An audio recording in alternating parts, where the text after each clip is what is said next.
10 Quintillion वर्षों में क्या होगा? नमस्कार दोस्तों, मानव जाति और हमारे प्यारे ग्रह पृथ्वी का भविष्य क्या है?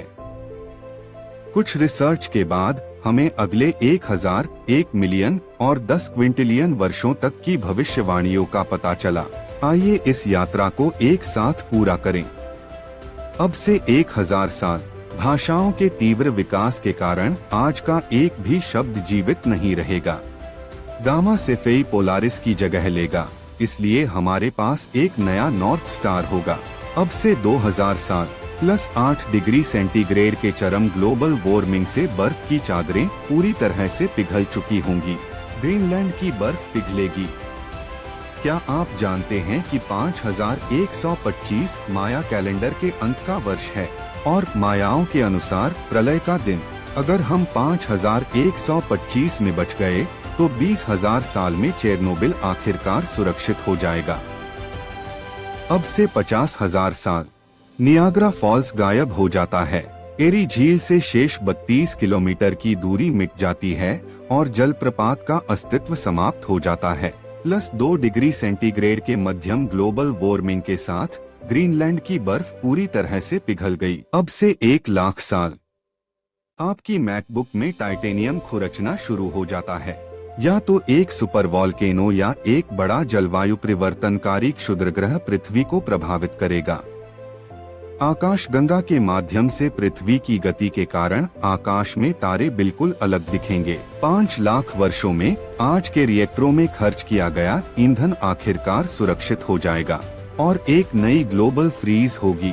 10 लाख वर्षों में आज बनाए गए सभी ग्लास अंततः नष्ट हो चुके होंगे। विशाल पत्थर की संरचनाएं जैसे गीजा में पिरामिड या माउंट रशमोर में मूर्तियां अभी भी मौजूद हो सकती हैं।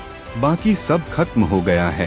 कुछ ने प्रस्तावित किया है कि 5 मिलियन वर्षों में वाई क्रोमोसोम समाप्त हो सकता है। नतीजतन पुरुषों को बनाना असंभव होगा।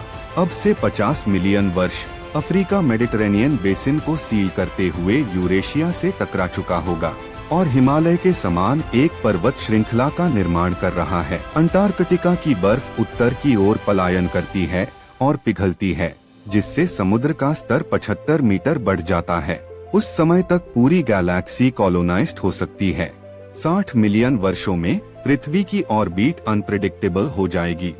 250 मिलियन वर्षों में महाद्वीप हिलना शुरू कर देंगे और एक नया सुपर कॉन्टिनेंट बनाएंगे। अब से 800 मिलियन वर्ष C4 फोटोसिंथेसिस अब संभव नहीं है, जो सभी मल्टीसेल्यूलर लाइफ को व्यापक रूप से नष्ट कर देता है।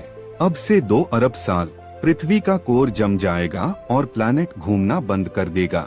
कोई रोटेशन नहीं, कोई मैग्नेटिक फील्ड नहीं, सूर्य से कोई प्रोटेक्शन नहीं। सतह का तापमान 147 डिग्री सेल्सियस तक पहुंच जाएगा। 7 अरब वर्षों में सूर्य अपनी मैक्सिमम रेडियस तक पहुंचेगा, अपने वर्तमान आकार का 256 गुना। बुध, शुक्र और शायद पृथ्वी नष्ट हो जाएगी और फिर सूर्य अपने प्रेजेंट मास का लगभग 50% के साथ एक कार्बन सीजन व्हाइट ड्वार्फ बन जाता है। अब से 20 अरब साल ब्रह्मांड का एक संभावित अंत। ब्रह्मांड के विस्तार से सारा मामला बिखर गया है। सारी दूरियां अनंत हो जाती हैं। अब से 100 ट्रिलियन वर्ष सारे सितारे मर चुके होंगे। केवल अवशेष व्हाइट ड्वार्फ, न्यूट्रॉन स्टार और ब्लैक होल ही बचे हैं। 100 क्विंटिलियन वर्षों में यदि एक प्रफुल्लित सूर्य द्वारा भस्म नहीं किया जाता है तो पृथ्वी की कक्षा अंत में क्षय हो जाएगी और यह सूर्य में वापस आ जाएगी। आपको क्या लगता है कि पृथ्वी और मानव जाति का क्या होगा?